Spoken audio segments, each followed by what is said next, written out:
How to turn off autoplay on YouTube app. Hello guys, this is Atticus and welcome back to another tutorial video.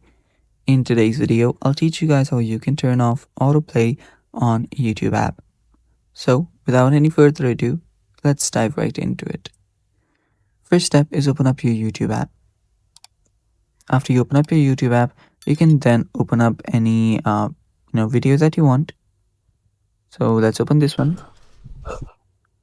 So as you can see right here, there is no button for autoplay available in this section.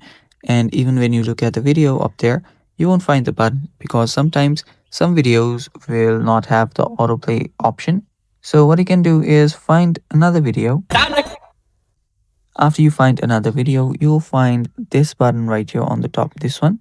So this is basically your autoplay. If this is turned on, it should look like this.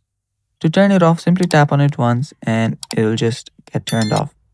And that's how you turn off autoplay on YouTube app. And it's that simple guys, and that's all for today's video as well. Thanks for watching. Stay tuned for more upcoming videos and bye bye. Take care.